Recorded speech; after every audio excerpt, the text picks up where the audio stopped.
Buenas tardes. Bienvenidos a esta casa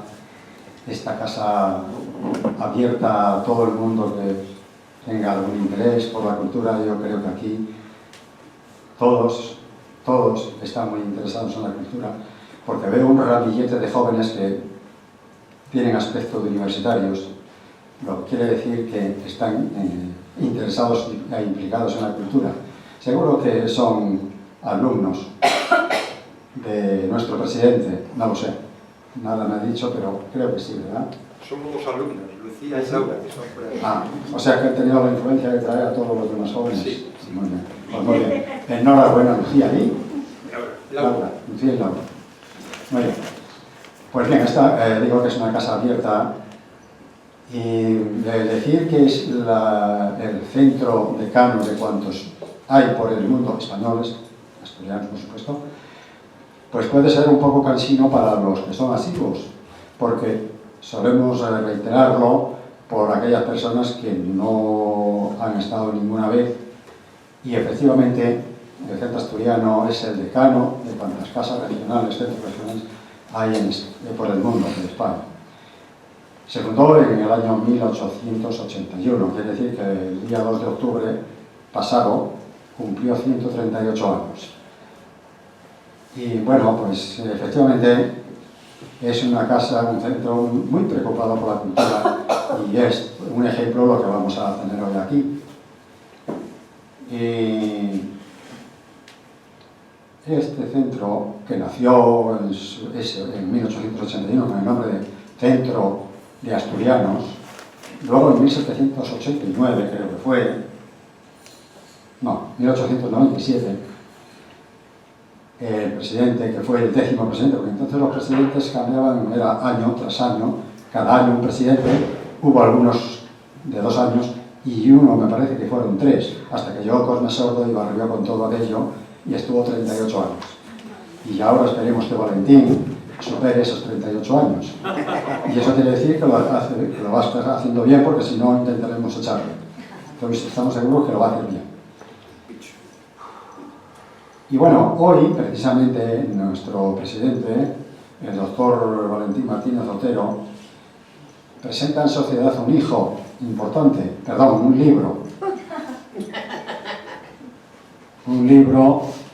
que se titula Educación y Diversidad Cultural. Él siempre en torno a estas cosas de la cultura, la educación, cómo no, porque además es un tema que conoce muy bien, y cuando se escribe se debe escribir de algo que se domina, y él sí lo domina perfectamente, porque hasta ahora todos los libros que nos ha ofrecido son muy interesantes. Bien, él no obstante se rodeó de, en principio, 3 presentadores de lujo. Digo en principio porque han devenido en 2, como ahora diremos. Porque el doctor Antonio Sáez Crespo, catedrático jubilado de Salud Pública de la Universidad Complutense de Madrid, presidente de la Asociación Española e Iberoamericana de Medicina y Salud Escolar y Universitaria, codirige con nuestro presidente desde hace años los encuentros de educación y salud en este mismo escenario. Sí. Bueno, pues le pondremos falta porque él no está para inaugurarlo. Y bueno, tiene un gran recorrido, porque fue ponente en gran cantidad de respectivas especialidades, dilatada producción científica en publicaciones de revistas con factor de impacto y otras revistas de interés relacionadas con la salud, la atención y los hábitos de los escolares y los jóvenes. Tiene múltiples publicaciones sobre atención integrada, materno-infantil, promoción de la salud universitaria y en habilidades de la comunicación clínica, además de numerosos capítulos y prólogos en diferentes libros. Es académico correspondiente de Medicina Preventiva y Salud Pública de la Real Academia Nacional de Medicina, y no está aquí porque se encuentra en Oviedo para asistir a la defensa de la tesis doctoral Validación del sistema de triaje TAP en pacientes urgentes no programados IO significa en los servicios de atención primaria, tesis realizada por la doctoranda doña Alicia Hernández Martín. Este era uno de los copresentadores y, como acabamos de decir, no puede estar lamentándolo él mucho y nosotros también.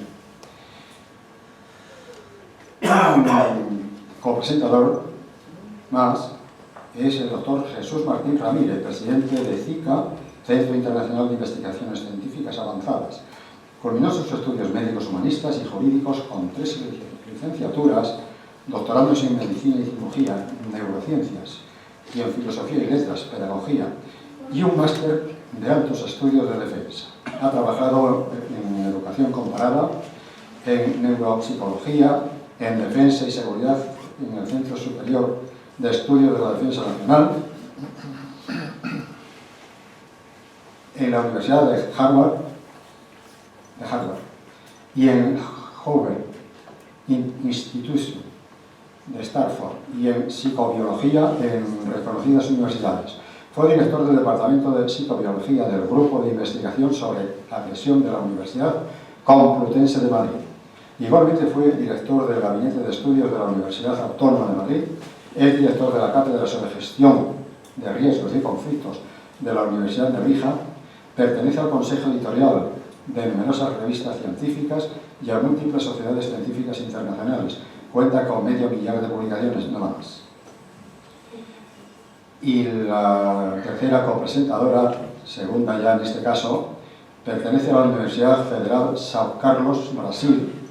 Realizó la especialización en trabajo social con familias en la Facultad Católica de Uberlândia, 2010, y la maestría en educación en la Universidad Federal de Goiás, 2013. Actualmente es doctoranda del programa de posgrado en educación de la Universidad Federal São Carlos y desarrolla su tesis a partir de investigaciones sobre la violencia en las instituciones escolares. Tiene experiencia docente e investigadora en las áreas de psicología clínica y salud mental y en el área de educación. Es miembro de la Comisión de Diversidad Étnica de la Universidad Federal de Uberlândia. Realiza una estancia de investigación en el Departamento de Estudios Educativos de la Facultad de Educación Universitaria Complutense de Madrid. Y bueno, pues para que no se nos olvide, está nuestro presidente del Consejo Superior, presidente de ILAS, bueno, cuántas cosas, Asturiano Universal, Manzana de Oro, bueno, como decía don Sabino, refiriéndose a Cosme, solo le falta nombrarme Sabina. Y es verdad, nosotros a Paco tendríamos que nombrarle algo así, el trasgo o algo así, porque vamos, ya solo le falta eso. Bien, pues gracias por acompañarnos, Paco. Y el broche de oro en este asunto lo pone el doctor Valentín Martínez Otero, actor, presidente del Centro Asturiano de Madrid, doctor en psicología por la UCM y doctor en pedagogía por la UNED, conferenciante, investigador y docente invitado en academias y universidades de España, en Europa y Iberoamérica. Recientemente realizó una estancia de investigación de 6 meses en Brasil.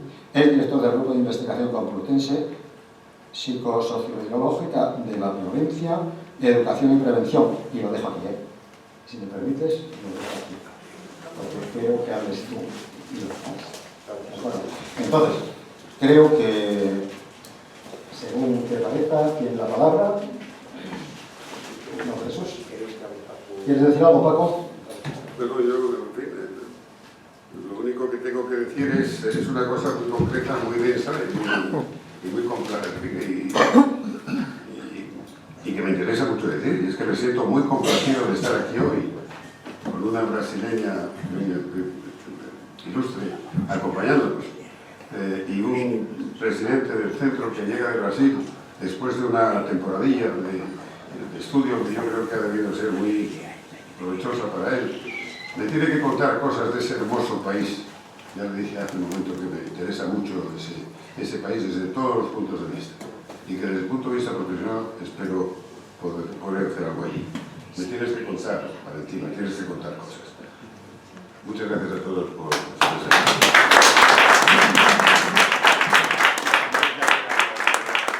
Buenas tardes. antes, yo rompo el protocolo para decir que muchas gracias, no estaba previsto, si me lo permitís, Jesús y Yara y Andrés, para decir que es una satisfacción enorme que nos acompañes, Paco.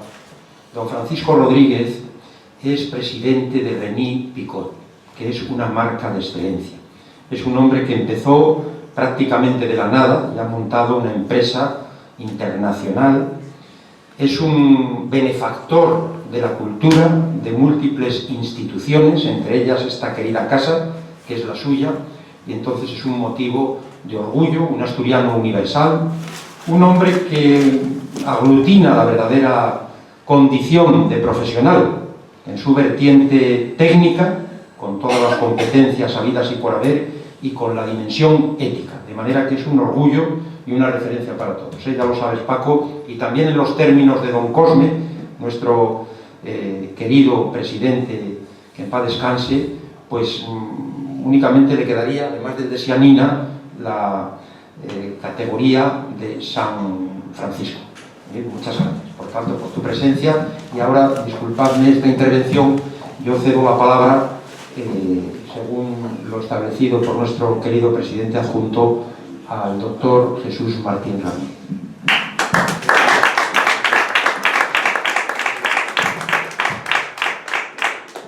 Muchas gracias.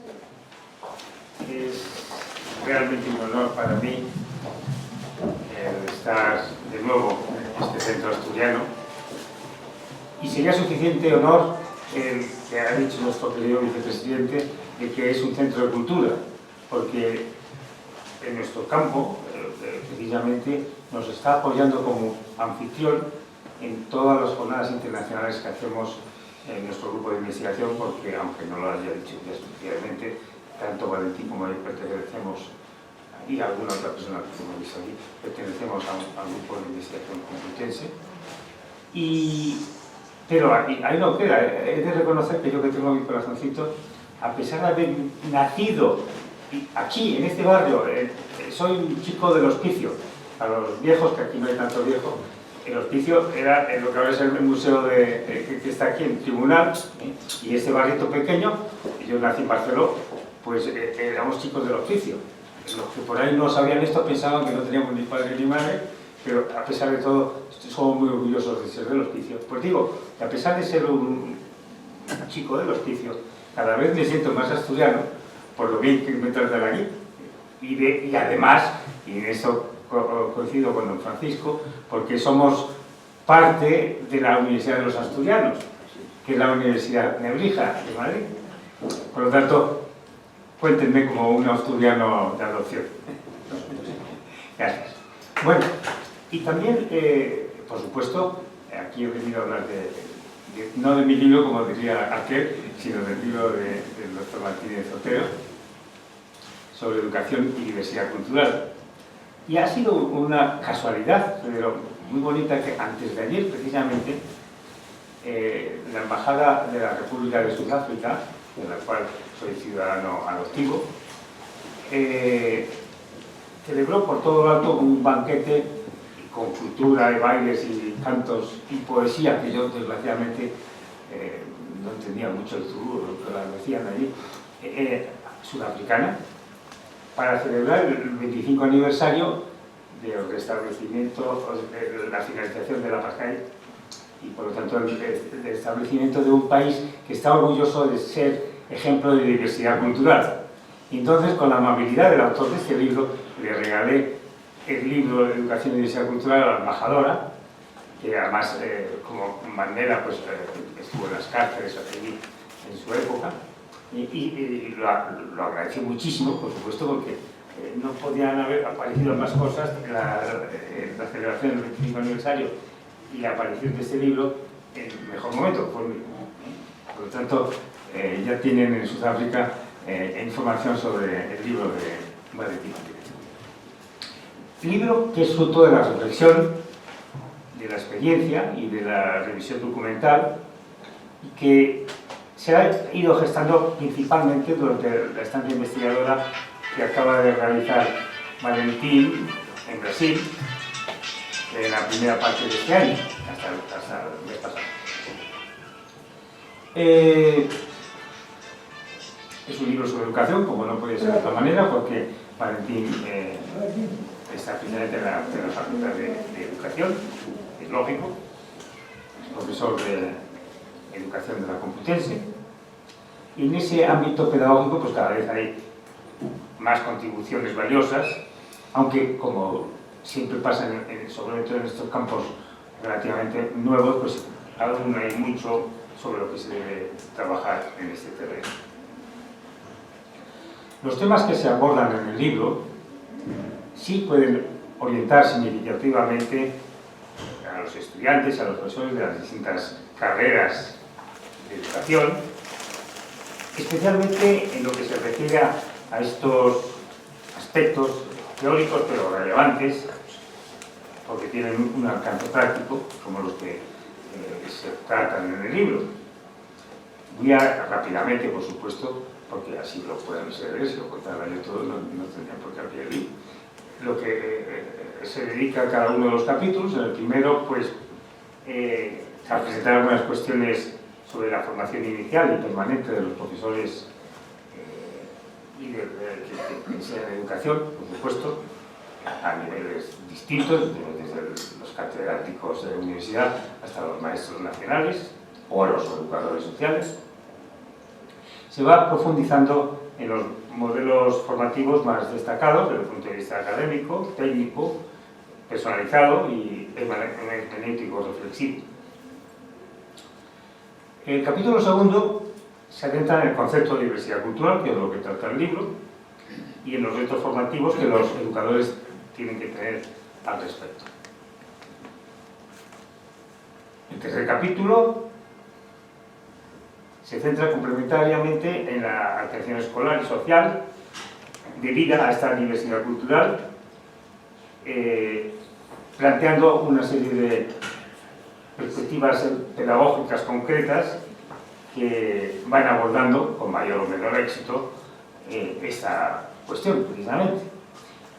El capítulo siguiente, el cuarto, ofrece claves educativas que favorecen el encuentro entre distintas culturas, tanto con las escuelas como con la sociedad en la que estas están.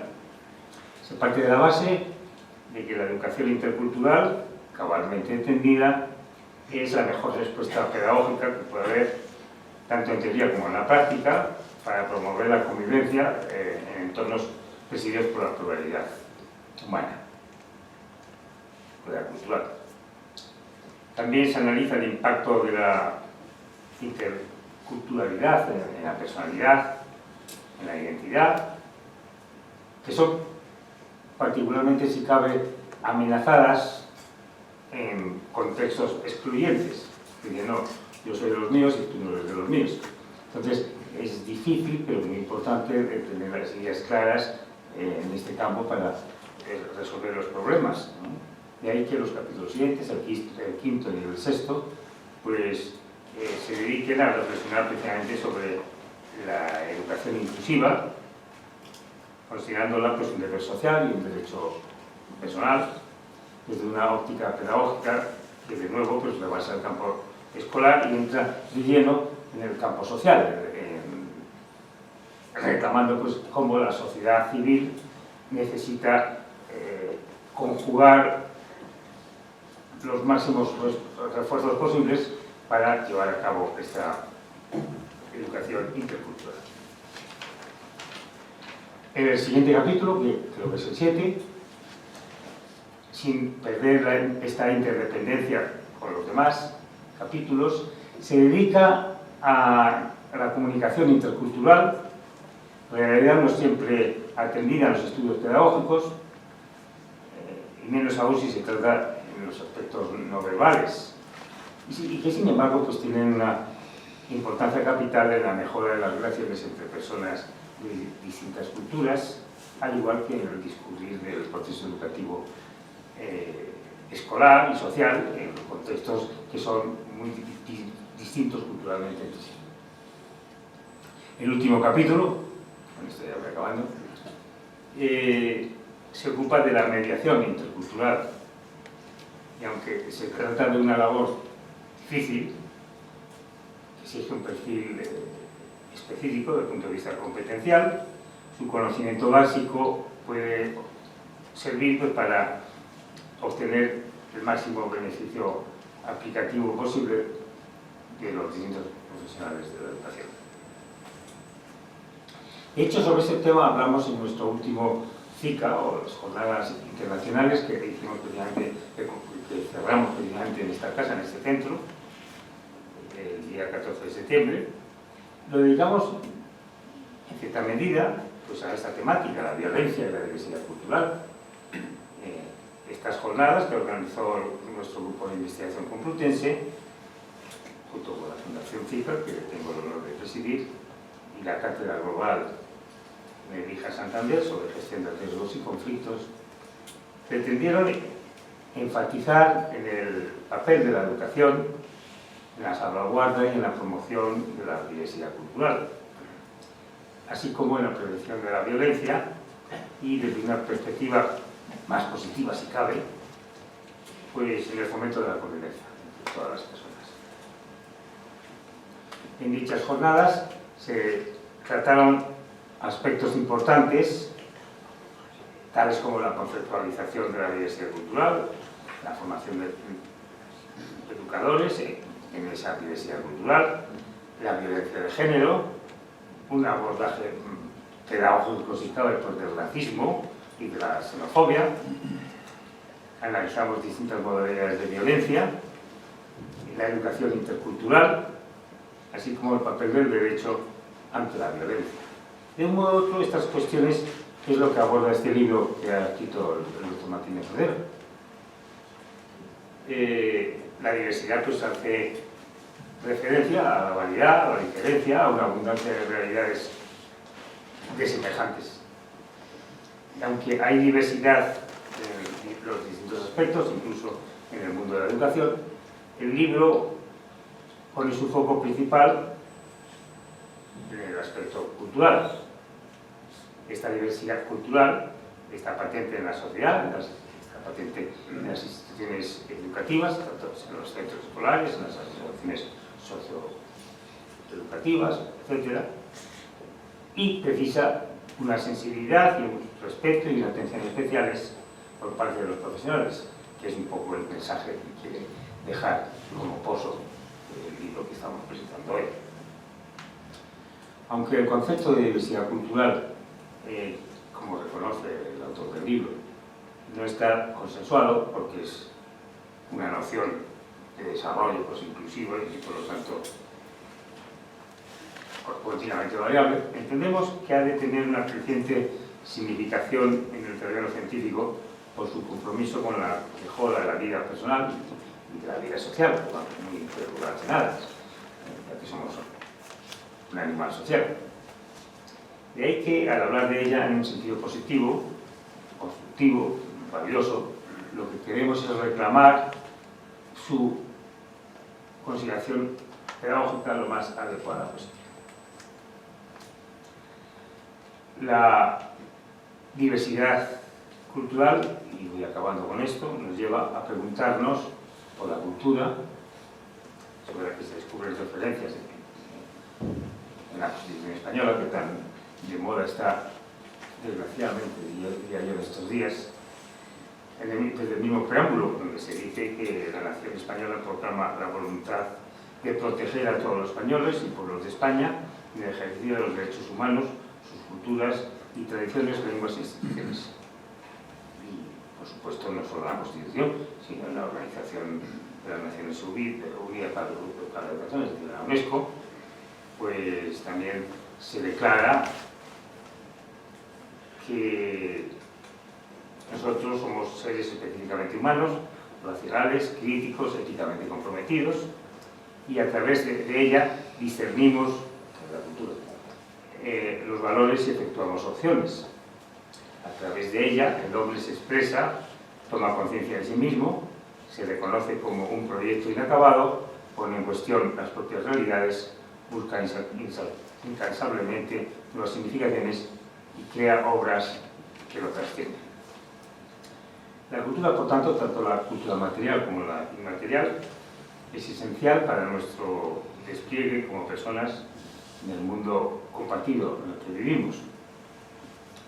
La convivencia se refleja con el respeto a todas las culturas que integran el rico patrimonio de la humanidad, y de ahí que hayamos que respetar y que proteger la cultura de todos los pueblos, por pequeños que estos sean, con la salvedad de las prácticas violentas que atentan contra la dignidad humana. De ahí que las reflexiones sobre estas cuestiones resurgen con gran fuerza, porque hoy, merced al gran poder que tienen los medios de comunicación, medios de transporte, en nuestra sociedad hay un mayor intercambio cultural que tiempo atrás, pero también hay un mayor nivel de tensiones entre las personas de distintas culturas, hay que reconocerlo. En estas circunstancias, por tanto, puede surgir una actitud cercana al llamado relativismo cultural, que sin ser una noción cerrada, pues lleva a considerar demasiado comprensivo y tolerante algo que, desde nuestro punto de vista, no parece lo más adecuado. Y todo ello es de lo que trata, insisto, este libro que estamos presentando hoy. Tampoco nos parece adecuada una postura basada en el etnocentrismo, porque aflora con facilidad significativos movimientos migratorios. Uno tiende a entender la propia cultura pues, como único criterio para interpretar el comportamiento de los miembros de otros grupos culturales, y este planteamiento a menudo, acompañado de una cierta intransigencia, que nosotros somos los mejores, pues puede obstaculizar la convivencia intercultural. Evidentemente este libro es particularmente sensible a la realidad multicultural, está comprometido con la prevención del racismo, con la xenofobia y con otras formas de discriminación o violencia, algunas muy sutiles, por cierto, pero igualmente insidiosas. La educación permite ensayar nuevas prácticas comunicativas relacionadas con el reconocimiento de la diversidad cultural y de las otras personas con la dignidad que se merecen como personas, hombres que son. Estas interacciones se fundan, por tanto, en el respeto del derecho a ser diferente y, como no, en la dignidad de la persona. La actitud aproximativamente hacia otros diferentes a nosotros, ¿no? O al menos que los consideramos como tales, como diferentes, queda favorecida en los ambientes donde se cultiva la cordialidad, un imperativo de convivencia, algo que se reivindica desde las páginas de este libro, y en el que de un modo u otro todos los temas abordados pues, convergen en ese horizonte impulsor de la convivencia entre las distintas culturas. Y además, deseo que este nuevo libro pues, promueva la reflexión, al diálogo, a la formación de los educadores y, en definitiva, contribuya a dar pasos positivos hacia la convivencia intercultural, tanto en la sociedad como en la escuela de manera especial. Y además, muchísimas gracias por haberme invitado a hacer esta sesión.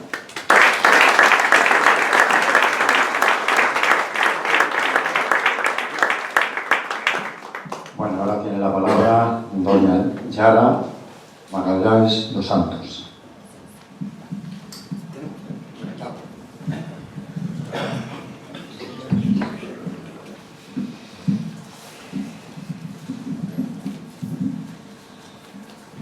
Agradezco al profesor Valentín por la invitación.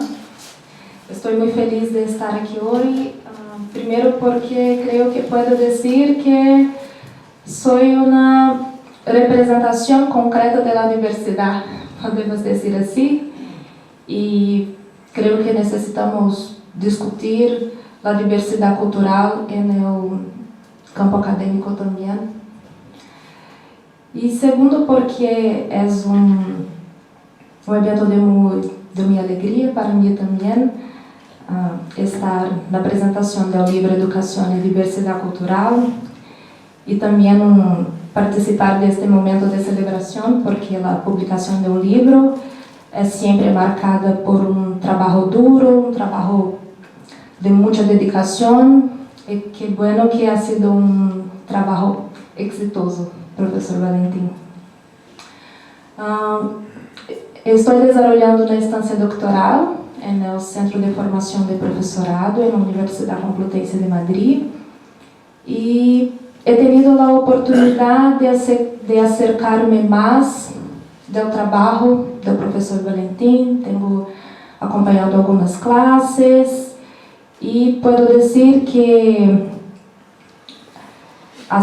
está sendo uma experiência muito rica, de muito aprendizagem para mim, sobretudo, não somente acadêmico, pero uma aprendizagem personal.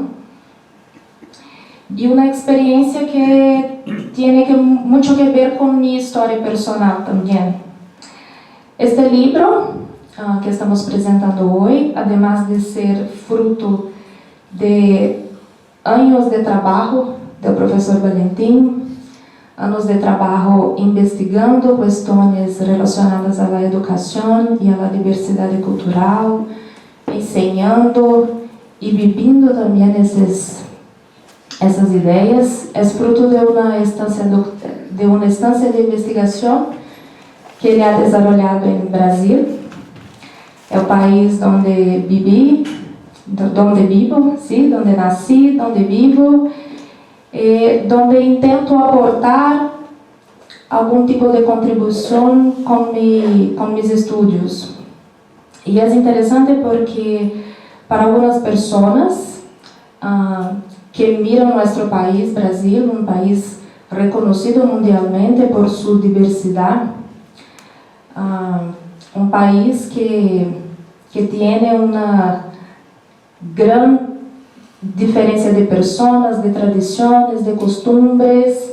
Esses dias estava falando com alguns alunos de uma classe do grado de Educação Social e dizia que quando falamos de Brasil, falamos de muitos países no mesmo país, dada a grande diversidade de Brasil.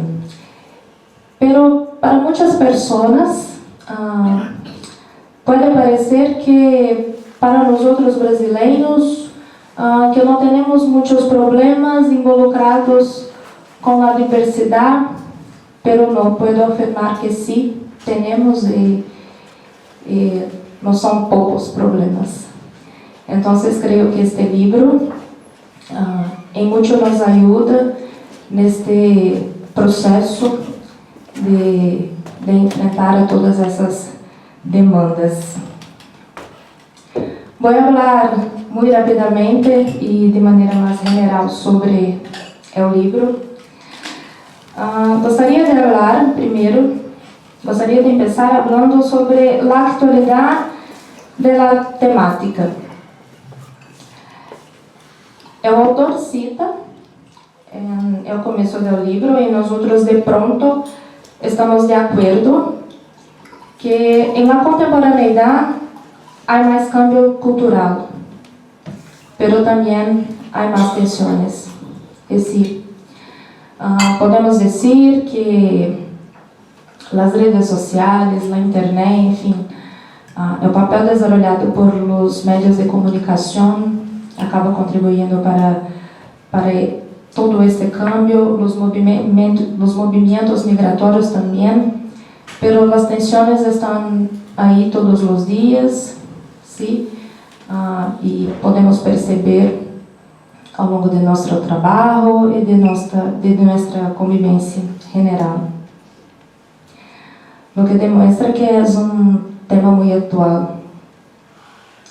Em segundo, me gostaria de pontuar também que é uma obra muito didática e felicito ao professor Valentim por a escrita, porque é livro de uma leitura muito agradável.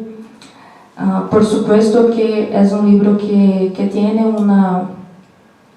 objetivo de discutir questões teóricas, de conceitos teóricos, e generalmente é tipo de escrita que exige algún tipo de cuidado para que no se quede una lectura muy pesada, pero no. El autor ha conseguido trabajar de forma muy dinámica, trayendo algunos conceptos claves cuando necesario.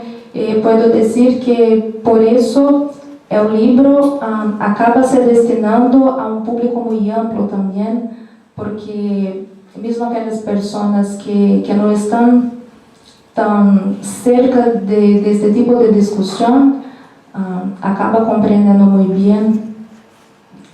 Por supuesto que el libro tiene muchos beneficios para otros profesionales, y puedo decir porque graduada en psicología, pero también como educadora, investigando cuestiones de educación, puedo decir que el público al que se destina es más amplio do que el autor podría prever en el momento de la escrita.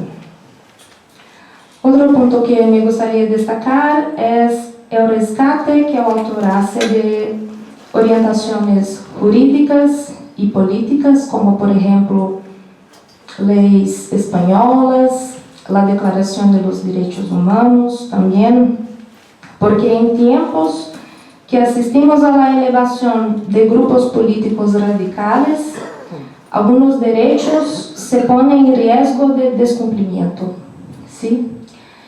En Brasil, por ejemplo, estamos viviendo tiempos muy difíciles porque tenemos un gobierno que tiene una propuesta de trabajo que rechaza y excluye a muchos grupos, sobre todo grupos diferentes de aquella propuesta que le cae bien. Entonces, muchas veces, como ciudadanos, tenemos que correr a la formalidad de las leyes para afrontar el propio gobierno y recordarle de que los derechos existen y deben ser respetados. Y por fin, aunque yo haya convivido poco tiempo con el profesor Valentín, ¿sí?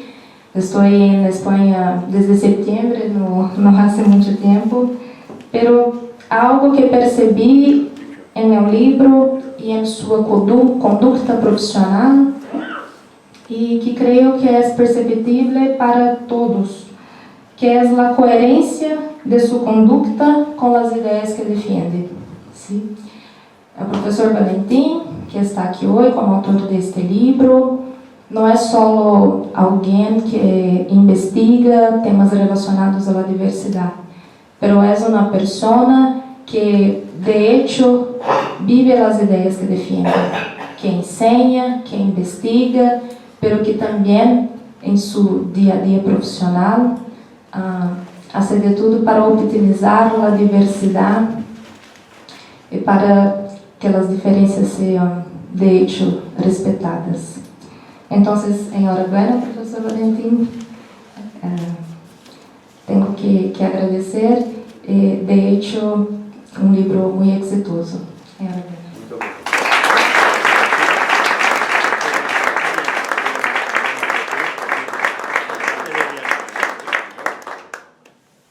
Bueno, no seas tímido ahora, todavía. Muchas gracias. Gracias, Andrés, y gracias a todos. Yo quiero, prácticamente ya lo han comentado todo, de manera que voy a dedicar unos minutos a saludar a los presentes, a todos, que es una enorme satisfacción. La verdad que una de las razones por las cuales me gusta que me publique la editorial CCS, hoy ha venido Eduardo, a quien no conocía, es precisamente por tener la posibilidad de encontrarme con tantas personas, con tantos amigos. Así que muchas gracias, Eduardo, por empezar por el final y desde ti a toda la editorial. Ya vamos por el 11º libro en la editorial CCS, tengo algunos más. Y gracias también a los compañeros, Paco, igualmente, y Teresa, compañero de la Junta Directiva, su esposa, compañeros de todos los actos, de tantos actos. Y sigo saludando a Fernando, compañero de juventud, de muchos esfuerzos, y de muchas montañas también, y contigo, a tu derecha, Adela, Bión y Cristina del Val, compañeras de la Facultad de Educación de la Universidad Complutense y del grupo de investigación al que ahora me referiré. Están también mis queridas alumnas Laura y Lucía, de Educación Social, ya están en el último curso, en cuarto, afortunadamente pues a punto de terminar, y deseamos que puedan trabajar en una carrera muy hermosa, a veces poco conocida todavía, pese a que ya va acumulando años de experiencia, pero muy necesaria. Y en gran medida el libro se dirige precisamente a la educación social, porque surgió la idea inicial hace ya unos años, es cierto, con ocasión de una asignatura que me encomendaron y que este año he recuperado, si se puede decir así, que es Educación y Mediación Intercultural. Muchas gracias. Delante de ellas están también Marisa, compañera hace muchos años del Centro Universitario Don Bosco, ahora en la Facultad de Educación, igual que Andrés Serrano, también en Don Bosco, se me olvidaba. Y además tú conmigo en Alcalá de Henares, en la escuela, hoy Centro Universitario también, Cardenal Cisneros, adscrita a la Universidad de Alcalá. Muchas gracias a Sergio, compañero de la Junta Directiva, a su hermana, y a Vicente, con ese sentido tan crítico, tan actualizado, por esa perspectiva y esa mirada amplia que tienes, Vicente, como sociólogo, como hombre de cultura, en definitiva, ¿no? Muchas gracias. Y a Patricio, por supuesto, que tanto nos acompaña, vicepresidente de nuestra Junta Directiva, Eduardo, que nos apoya técnicamente y en múltiples labores, Pepe Alba, asesor de un servidor, antes directivo y ahora, bueno, un poco se ha jubilado, pero no del todo, porque nos sigue apoyando, como nos apoya Ángel de Pedro, Maximiliano y Cándido, en tantas labores, ¿no? Que además son muy necesarias en una casa como esta, que estamos en permanente crisis en el sentido de cambio y en el sentido de dinamismo y de oportunidad, pero que efectivamente es así, y sin embargo, pues con tantos apoyos, con tantos esfuerzos conseguimos superar. Y luego hay un nutrido grupo al que antes se refería Andrés, Paco Tejero, ya le he citado, a Paco ya le cité, sí. Gracias, Andrés. Pero digo que hay un nutrido grupo al que antes te referías, Andrés, que estoy especialmente agradecido por su presencia. Son estudiantes de formación profesional, de distintas ocupaciones y profesiones, y todos ellos han venido con este extraordinario profesor que es Dionisio Navarro, al que conozco desde hace muchísimos años y que siempre que puede nos apoya. Muchas gracias a todos y os deseo igualmente los mayores éxitos, que os abrís camino y además pues igualmente contribuís a esa diversidad cultural que tenemos en nuestra sociedad de forma creciente. Gracias. Gracias, Paco, asesor de un servidor igualmente, aquí presente con Rosy, su esposa, unos entusiastas, como todos sabemos, del Centro Asturiano de Madrid, nuestra querida casa, y obviamente también Alba Rosa, que despliega además una dimensión crítica, pero eso sí, constructiva, de manera que muchas gracias, Alba Rosa, por tu presencia. Marisa también, que se ríe, pero bueno, no te va a la zaga. Muchas gracias. Y lo mismo que Salvi, compañera de la Junta Directiva, y Paco González, un socio veterano, compañero de tantísimos años, una de las figuras referenciales, memoria viva en los términos de José Luis, memoria viva también de la casa con su esposa Tere, que tienen unos hijos extraordinarios, además que nos han dado unas conferencias aquí, sobre todo Teresa, ¿verdad? Muy buenas. Y gracias igualmente a Tino, otro socio veterano, gran conocedor de la historia del Centro Asturiano de Madrid, de esta larga historia, que ha contribuido de forma significativa a escribir. Y nos acompaña el doctor Miguel Fuentes. Miguel Fuentes, me detengo en ti porque eres ahora mismo uno de los representantes conmigo, pero tú principalmente, de esa querida asociación a la que pertenecemos, que es la Asociación Española e Iberoamericana de Medicina y Salud Escolar y Universitaria, que preside nuestro amigo el doctor Antonio Sáez Crespo, con la que venimos organizando desde hace aproximadamente 5 años encuentros de educación y salud cada mes. Y es un motivo de orgullo legítimo. Han desfilado por estos encuentros especialistas de enorme talla en podología. El doctor Miguel Fuentes es podólogo, en medicina pública, en psiquiatría, en psicología, en pedagogía, especialistas también de antropología, en fin, de todos los campos, en gran medida con ese denominador común que lleva el lema de la asociación Escola e Sanitas, y que tanto insisto yo a mis alumnos de la necesidad de establecer sinergias, por supuesto, para tener más alcance y contribuir a que nuestra sociedad esté mucho más sana en todos los aspectos, en ese triple aspecto al menos, físico, psicológico y, como no, también social. De manera que muchas gracias, que además es un asturiano adoptivo y esperamos formalizar dentro de poco esta condición, porque eres para todos nosotros un gran amigo y asturiano de corazón. Y en la mesa, pues reitero la satisfacción por el encuentro, Paco, como siempre, y te tenemos presente, además lo sabes tú, en todas las ocasiones, un hombre ocupadísimo, con una agenda que la acabamos de ver antes de entrar, que no da más de sí, y por tanto todavía se agradece más. Y Andrés, en el extremo de la izquierda, es el presidente adjunto, nuestro presidente adjunto, querido presidente adjunto, que durante mi ausencia ha estado al pie del cañón, agitando la bandera de la asturianía, llevando todas las labores. Eso sí, yo también en la distancia, porque llamábamos todos los días, quitando el sábado, el domingo por supuesto, porque abrimos la quinta, y ahí estábamos incluso ahora con el concurso tecnológico, pues nos hicimos presente a través de videoconferencia, todos los meses sin faltar. Alguna vez fallaba la tecnología y a última hora pues nos descolgábamos y nos convertíamos en algo fantasmagórico y desaparecíamos, pero ahí estábamos. De manera que muchas gracias, Andrés, por todo tu entusiasmo, por toda tu entrega y por tu amistad fundamentalmente.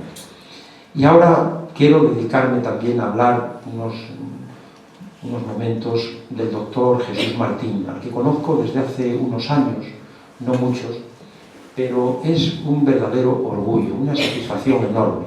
El doctor Jesús Martín fue además profesor en la propia Facultad de Educación. Luego se lo llevaron, si no digo mal, a Psicología, a Somosaguas, a la Facultad de Psicología, y ahora, pues la Universidad de los Asturianos, la Universidad Nebrija, fundada por nuestro amigo Manuel Villacellino. Es catedrático de Psicología, bueno, antes lo leía Andrés, tiene todos los títulos que podamos imaginar, y además una gran vocación, una gran altura profesional y científica, con 6 sesenios de investigación. No se pueden tener más, hay que decirlo, no se pueden tener más, oficialmente es imposible, y de él hemos heredado este grupo de investigación, que forzosamente tuvimos que cambiar el nombre. Antes era, me parece, Psicobiología de la agresión, y nosotros lo hemos denominado Sociobiología de la violencia, educación y prevención. Un grupo que hemos heredado de él, del doctor Jesús Martín, y que estamos llamados a mantener el nivel científico.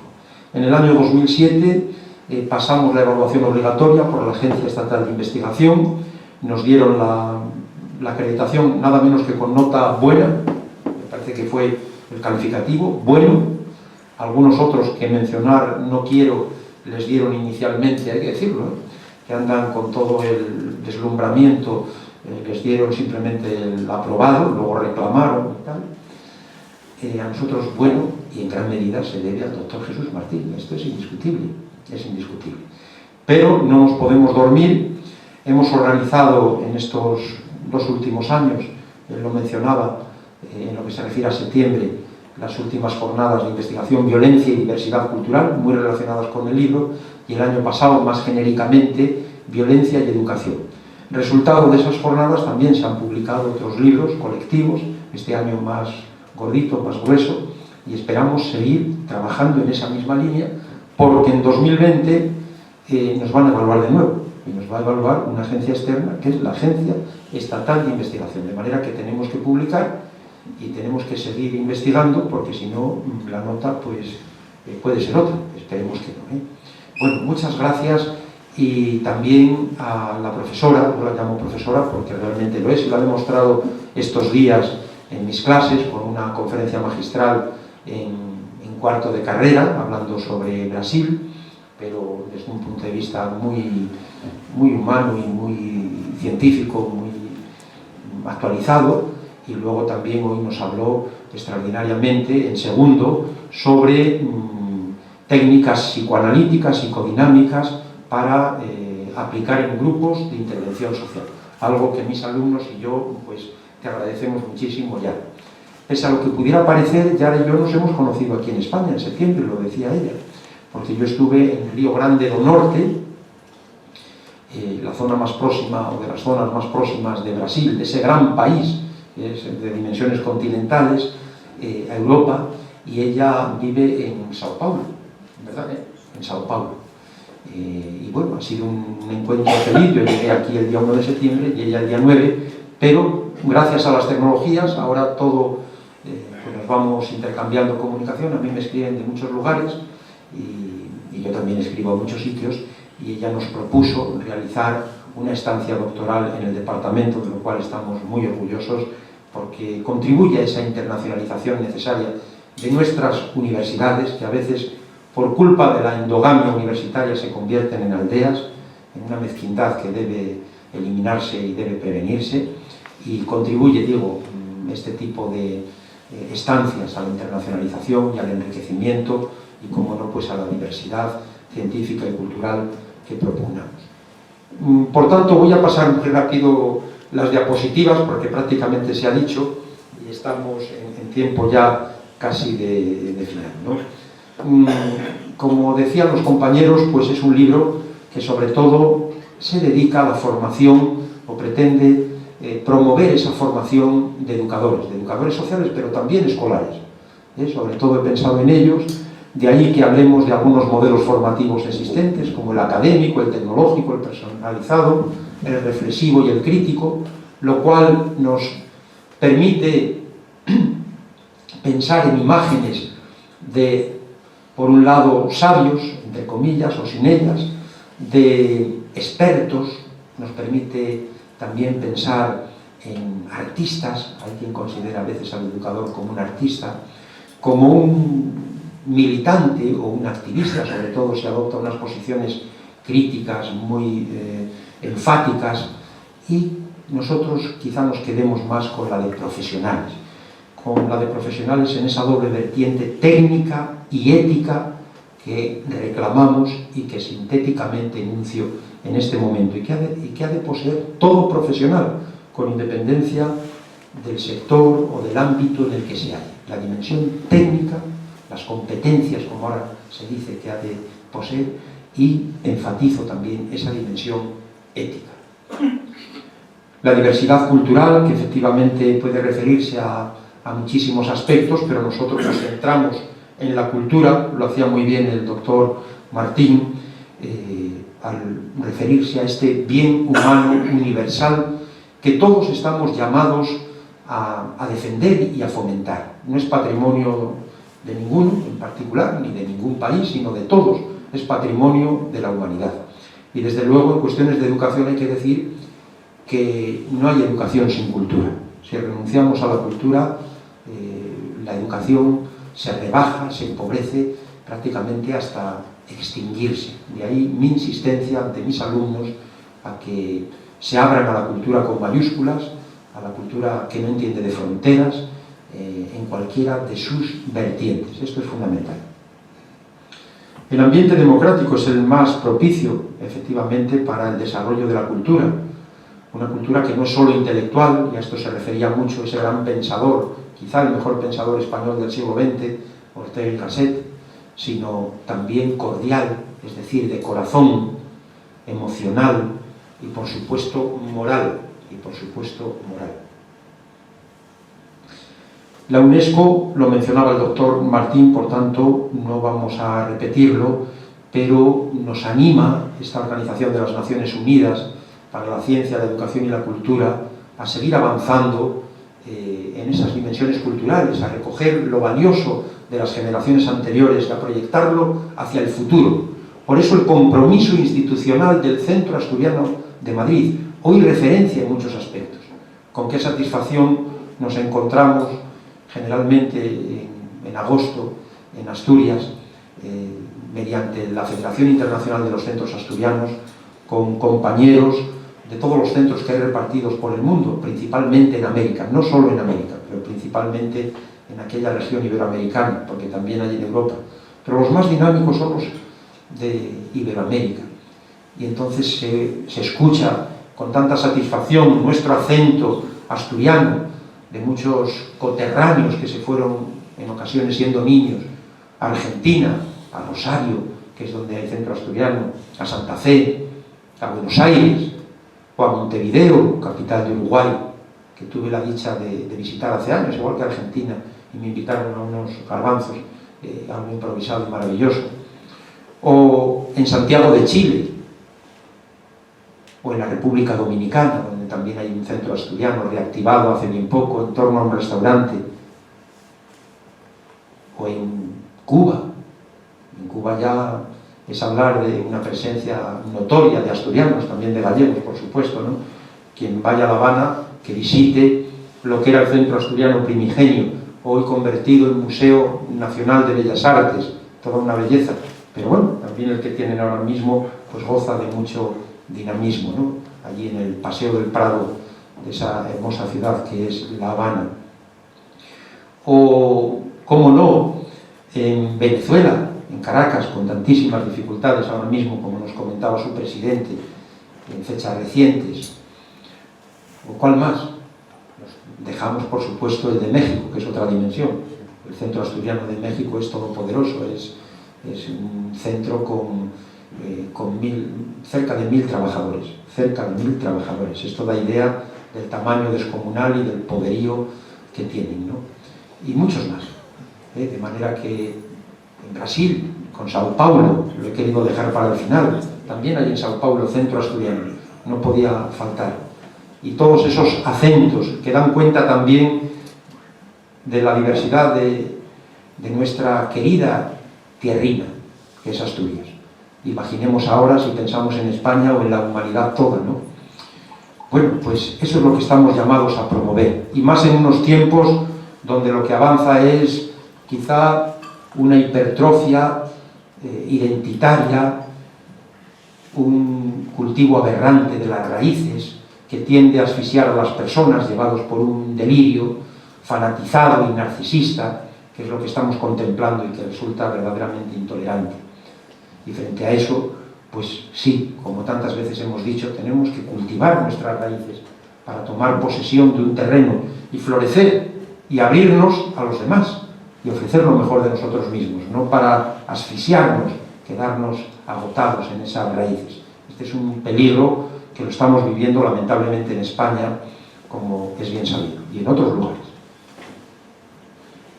Esa cultura material e inmaterial a la que se refería también el doctor Martín, y los riesgos del relativismo cultural, efectivamente, porque no todo puede ser comprendido como cultura. Pensemos en esas prácticas de la ablación del clítoris, pongamos por caso, etc. Otro riesgo ya apuntado es el etnocentrismo. A veces, desde nuestra perspectiva, podría ser el eurocentrismo, un poco esa visión más europea. He citado aquí unos versos de Antonio Machado, como siempre muy sabio. Busca en tu prójimo espejo, pero no para afeitarte ni para teñirte el pelo. Un poquitín para pensar en la otredad, en la alteridad, en la condición del otro, y cómo hay que transitar del rechazo al reconocimiento cordial. Y esto nos va a ayudar, dicho muy sencillamente y sintéticamente, a prevenir la xenofobia, el racismo y también la aporofobia, un término que se ha incorporado a nuestro acervo idiomático en gran medida por esa catedrática de ética desde la Universidad de Valencia, ya emérita, que es Adela Cortina, la aporofobia. En gran medida se debe a ella el acuñar este término oculto del griego que tiene que ver con el miedo y el rechazo a los pobres, porque muchas veces lo que rechazamos es a los pobres, no tanto al extranjero rico y demás, ¿no? Y me parecía necesario mencionar aquí algo sobre el pueblo gitano. Los gitanos, he puesto este proceso, porque es un pueblo muchas veces considerado maldito, un pueblo que lleva con nosotros pues al menos 500 años, que siempre ha estado perseguido por la estigmatización, considerado maldito, una comunidad ágrafa, es decir, que muchas veces pues de transmisión oral fundamentalmente, no escrita, y errante. Y les ha perseguido en gran medida la leyenda negra. Esta bandera es la bandera del pueblo gitano. ¿Por qué la rueda? Pues la rueda precisamente por su condición nómada, por su condición errante.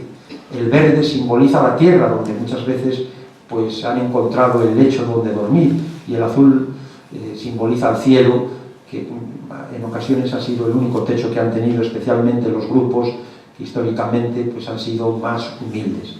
Como dato curioso, he de decir que en esta legislatura vertiginosa y sumamente breve que hemos tenido, pues ha habido por primera vez 4 diputados gitanos, simultáneamente, de los 4 partidos más votados, uno por cada uno. Es un dato curioso.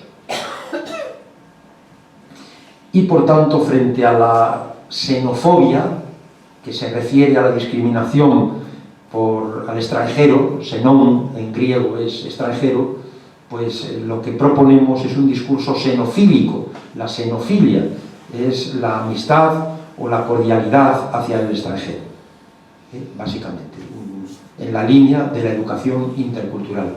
Una educación en la que se han asumido a lo largo del tiempo pues distintos modelos, uno más asimilacionista, que en la práctica se concreta en que la comunidad minoritaria se adapte a la mayoritaria, sin más contemplaciones, un modelo compensatorio que se basa en el déficit, el que llega tiene algunas deficiencias que hay que cubrir, y por tanto es una visión en cierto modo negativa, un modelo multicultural que, si nos quedamos en él, pues no promueve las relaciones entre los grupos y puede dar lugar a guetos. Todo esto es muy sencillo, claro, es decirlo. Efectivamente, la dificultad reside en llevarlo a la práctica, y un modelo intercultural que desde una perspectiva teórico-práctica se ha revelado como el más humano y científico al mismo tiempo, porque promueve la relación, el intercambio constructivo entre culturas, como diría nuestro amigo el doctor Merino, entre las personas, obviamente, que forman esas culturas, sin duda alguna. La educación intercultural es senda de convivencia, pues sí, es senda de convivencia, y también permite el desarrollo de la personalidad, la que he denominado, un poco por influjo del modelo psicológico de los 5 grandes factores, la personalidad 5 estrellas. ¿Cuáles serían estas 5 estrellas o estos rasgos propios de la personalidad intercultural, que nos permitirían en un pequeño examen ahora mismo interior calibrarnos a nosotros mismos, ¿no?, en nuestro fuero interno?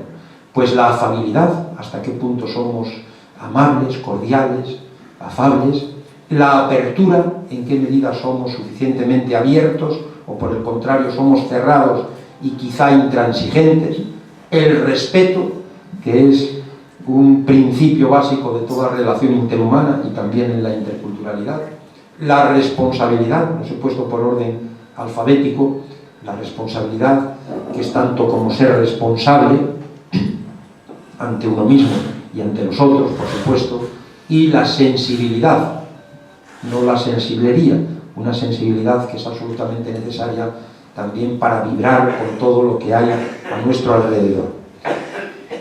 Y efectivamente, desde el punto de vista de la salud, y de esto nos iba a hablar el doctor Sáez Crespo, desde el punto de vista de la salud, en principio está bien documentado que las personas inmigrantes en general, hay una casuística amplísima, ¿no?, pero están más expuestos a ciertos problemas de naturaleza psicopatológica, podríamos decir, ¿no? Por un lado, al estrés que se conoce como el estrés migratorio o duelo migratorio, por razones obvias, y que desde una perspectiva más poética podríamos denominar el síndrome de Ulises, como se le conoce, y hay artículos ya científicos en esta línea, que algunos sufren, dicho sea de paso, sin saberlo.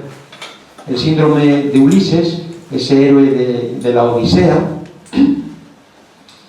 que de alguna manera pues nos informa de muchas dificultades, de algunos migrantes, muchas dificultades, porque tienen que dejar, por supuesto, pues su rincón geográfico, como nos ocurrió a nosotros, asturianos, en el siglo XIX, a finales del siglo XIX, y entonces surgen estas instituciones que eran también pues de socorros mutuos, instituciones de socorros mutuos, estas casas regionales, que dejan un rincón geográfico, que dejan aparte o a la totalidad de su familia, que dejan a veces un estatus, porque yo me he encontrado a personas con un título universitario que, bueno, pues aquí trabaja en lo que puede. Obviamente también se les presenta un horizonte mucho mejor, por eso deciden viajar, por eso deciden, en este caso, venir a España, pero eso no impide que haya estos síntomas que constituyen lo que denominamos, lo que se denomina el síndrome de Ulises. Y he querido extraer este pasaje de la Odisea, protagonizado por el cíclope Polifemo, con Ulises, cuando está en la cueva, donde les tiene retenidos a él y a unos cuantos compañeros, y se va comiendo, se va desangrando a algunos de los marineros que acompañan a Ulises. Y dice así Ulises: Cíclope, ¿me preguntas mi célebre nombre? Te lo voy a decir, mas dame tú el don de hospitalidad como me has prometido. Nadie es mi nombre y nadie me llama. Efectivamente, Ulises utiliza esta treta, este ardid lingüístico, esta estratagema de decir que se llama nadie, lo cual le va a salvar la vida, porque en un momento en que está, si no recuerdo mal, dormido el cíclope, le clava una estaca enorme, porque es un gigante, en el único ojo que tiene, y entonces el cíclope se pone a gritar y a llamar a los demás cíclopes y decir: nadie me ha atacado y me ha sacado un ojo. Y claro, piensan que está loco, ¿no? Y esto pues le permite huir, aunque luego el cíclope sigue lanzando piedras a la embarcación con objeto de hundirla, etc. Pero nos preguntamos, por eso mismo, si no será este cíclope metáfora, ahora mismo nos puede servir de metáfora, de ese control tecnoburocrático que a veces se ejerce contra los inmigrantes, con una visión reducida, monocular y deshumanizada. Si no, sería la encarnación, digo, el cíclope, de esta visión a veces del control excesivo que se ejerce contra el inmigrante. No se está obligando a muchos inmigrantes a un ocultamiento de su identidad y a una negación de su ser, a ser nadie. Bueno, ahí queda la pregunta, ¿no? Algún dato. En España, en el primer semestre de 2018, los últimos datos que he podido obtener del Instituto Nacional de Estadística apuntan a que tenemos aproximadamente un 10% de extranjeros en España, un 10%.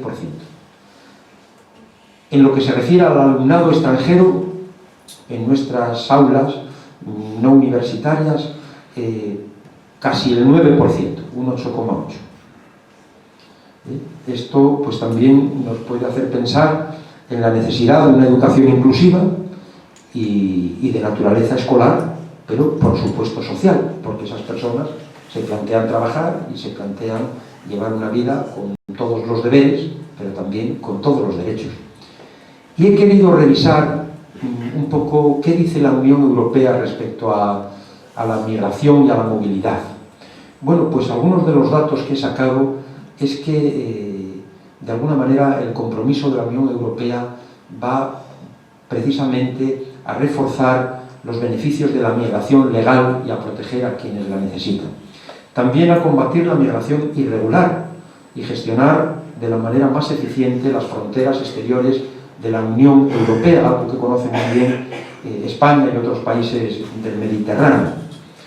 Una política europea basada en normas coherentes, informadas por el diálogo con la comunidad empresarial y con los interlocutores sociales, y abordar, por supuesto, parece necesario, las causas profundas de la migración irregular, reforzar los programas de protección, en especial en las regiones de origen, luchar contra el tráfico ilícito y la trata de seres humanos, con toda esa criminalidad organizada que se lucra de estas necesidades de las personas, una gestión inteligente de las fronteras, el registro de antecedentes penales, la ciberseguridad, la ciberdelincuencia que se está extendiendo, los intercambios de información, la solidaridad respecto al sistema europeo de vigilancia de fronteras, algo que, por ejemplo, pues muchas veces estamos escuchando que los países del norte de Europa no son suficientemente sensibles ni solidarios con lo que acontece en España, en Italia, etc. Y, por supuesto, reforzar los derechos de las personas, en particular de los más vulnerables, como son los menores. Otro aspecto que se aborda en el libro, que ya se ha mencionado por el doctor Martín, es la comunicación intercultural. Efectivamente, tanto la verbal, el idioma es básico para poder entendernos, pero también es el lenguaje silencioso, no verbal. Al respecto, he querido simplemente mencionar aquí que existen culturas, como se llama, de alto contexto, donde lo verbal tiene mucha más importancia, o por lo menos más notoria, que en otros países. Y culturas de bajo contexto, que son aquellas en lo que predomina es justamente el lenguaje verbal. Por ejemplo, pues culturas de alto contexto, podemos citar la japonesa, donde la comunicación no verbal tiene mucha presencia y la información codificada pues es menor. En cambio, en culturas de bajo contexto, por ejemplo la norteamericana, surge lo contrario. El mayor volumen de información tiene carácter explícito y la comunicación verbal pues es la dominante, en definitiva, ¿no? Y luego hay culturas monocrónicas, como las anglosajonas, donde hay un tiempo para cada actividad y todo ello se hace de manera sucesiva, mientras que otras culturas son más policrónicas. A mí me da la impresión, aunque esto es muy flexible, que por ejemplo en América Latina, en Brasil, no solo en Brasil, en los países que he visitado, pues son más policrónicos, es decir, que muchas veces se realizan actividades simultáneas, flexibilizan esto del tiempo, incluso pues a veces te citan media hora o una hora antes a los actos para que llegues puntual, porque asume mucha importancia la relación interhumana, ¿no? Si te encuentras al vecino, pues tienes que saludarle, tienes que hablar y tienes que comentar, y entonces ese acto pues tiene que esperar. De manera que también es bueno conocer estos aspectos culturales y llegar a entendimientos, porque de otra manera pueden surgir conflictos si uno hace pues lo que yo acabo de hacer estos meses, el viajar a Brasil, si no te adaptas de alguna manera, ¿no? O a la inversa. Y luego la mediación intercultural, efectivamente, que es un aspecto del que cada vez se va hablando más, y con razón, porque son planteamientos extrajudiciales. Muchas personas ya cansadas de la vía legal pues recurren a mediadores, pero también en el ámbito intercultural. Y por lo mismo pues hay que tenerlo en cuenta. No se trata de que los futuros educadores sociales sean mediadores interculturales, pero por lo menos que tengan unas nociones básicas que les permitan enriquecer su actividad cuando trabajan en contextos plurales, en contextos diversos culturalmente hablando. Y yo aquí tengo que recordar pues la extraordinaria charla que nos dio el profesor Dionisio Navarro hace unos años en Educación Social, y que si no te lo pido este año, Dionisio, es por no abusar, porque no se puede, ¿no? Pero siempre agradeceremos mucho que estuviste en aquellas aulas y fue muy sensibilizador y muy instructivo. Y nada más, muchas gracias a todos. Voy a terminar con esta frase de la UNESCO que dice que la cultura y la diversidad cultural pues es fuente de intercambios, de innovación y de creatividad. La diversidad cultural, efectivamente, es tan necesaria para el género humano como la diversidad biológica para los organismos vivos. En este sentido, constituye el patrimonio común de la humanidad y debe ser reconocida y consolidada en beneficio de las generaciones presentes y, por supuesto, también futuras. Muchas gracias a todos.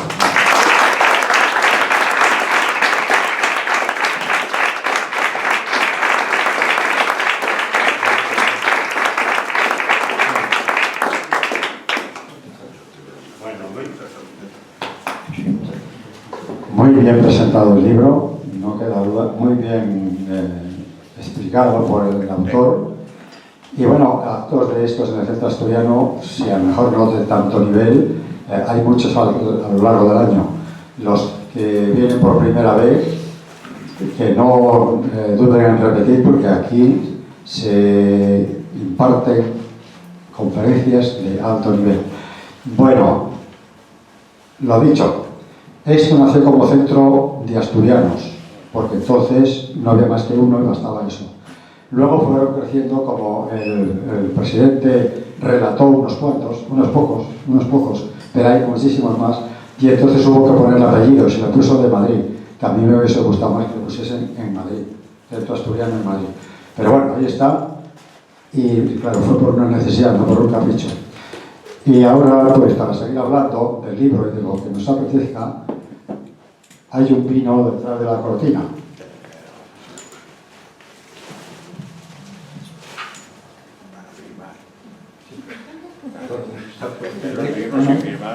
Tenemos un vinín, claro. Sí. Para todos los presentes. También para los ausentes. Bueno, pero... No, hombre... Claro, no. Eso. ¿Qué, perdón? No, no digo que primero el libro y firmarlo, ¿no? Pues bien. Vamos, me imagino, no lo sé. Sí. Quítame, corre la cortina. No. Corre la cortina que tenemos mucha. Sí. Bueno, se levanta la sesión. Muchas gracias por asistir. Muy bien.